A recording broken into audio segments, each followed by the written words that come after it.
Yo, some people got paid today, big time. But before we get into all of that information, you already know this is the Two Clutch Sports Connect. I'm Jordan, and you know I got Mad City in the background by Kendrick Lamar and MC8, so got to have the Dodger shirt and the Dodger hat. But what's up, LA? But anyway, man, a lot happened tonight. We got Tony Romo, who got 7 years, $108 million with 51.5 million guaranteed. Sorry about that, 50, 55, 51. Who cares? Around the same, just 4 million difference. But anyway, yeah, he got that. Buster Posey, 9 years, $136 million. That's a lot for a kid that young. How old is he? Like what, 22, 23? And then Justin Verlander. Some would argue that he's the game's best pitcher right now. He got 7 years, $180 million. Not bad for a good day's work. But anyway, there's a lot of questions I have and concerns with some of these contracts, and I just want to just spread my thoughts and hear what you got to say about this. So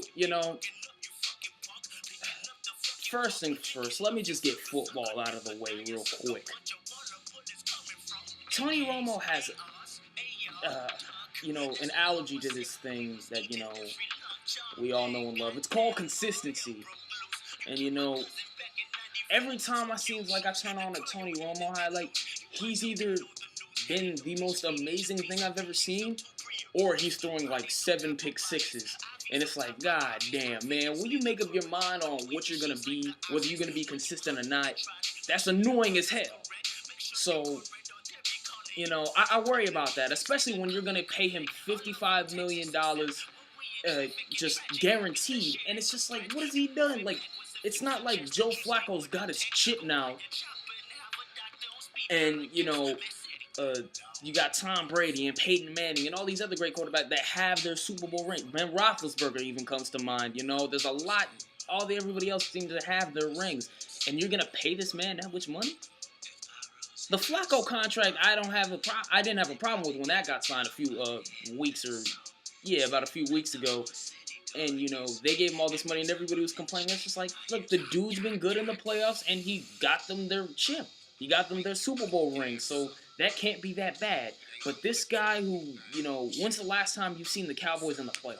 And you're going to give him this money? I don't know about all that. Anyways, on to baseball. And, Buster Posey. He had that freak injury, I think, a year or two ago. Hopefully he's recovered from that and he's still, real good.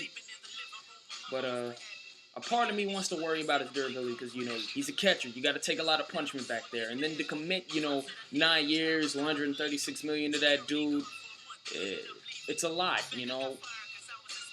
He's young and, a lot of things could go wrong, but you know what? I do have a level of trust for that kid. I think a lot of things will go right, but it's just something to keep in the back of your head just in case. And Justin Verlander. I'm really torn on this contract because on one hand he's the best pitcher in the game, and you know what? Yeah, he's the best player. You got to reward him. You got to give him that money.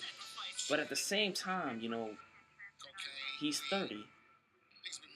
I'm not exactly fond of giving, guys, at that 30-year benchmark, all that cash. I mean, you remember when Cliff Lee got paid by the Phillies, everybody was looking at him like, yo, this guy's old. Like, do you really want to give a guy that at that age that much money? He was 32 at the time, I believe he was like, 31, 32 at the time.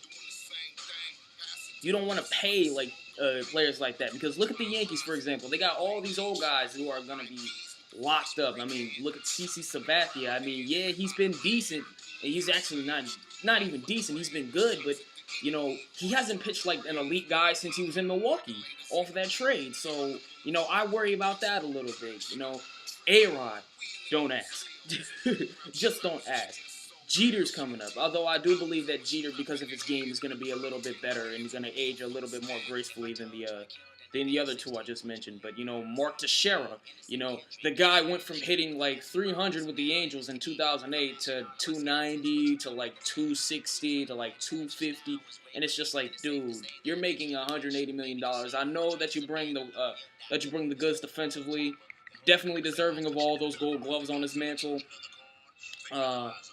He's, great power hitter from both sides, even though he's a little bit better left-handed than his right-handed. But that average has dipped a lot. And, he gets hurt a lot too, and it has me concerned.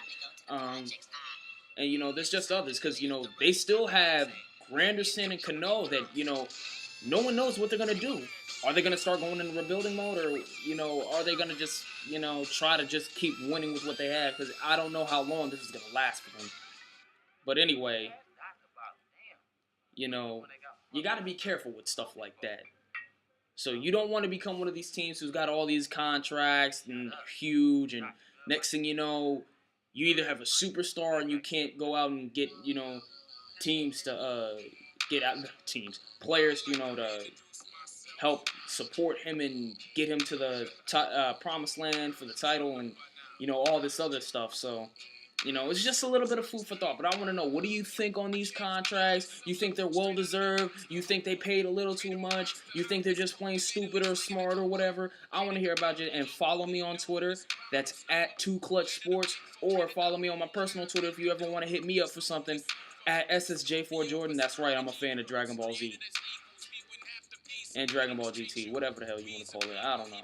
One was just better than the other. But anyway, I want to hear your thoughts about this. I'm out. I'm hungry as hell. I need to get me some food. Peace.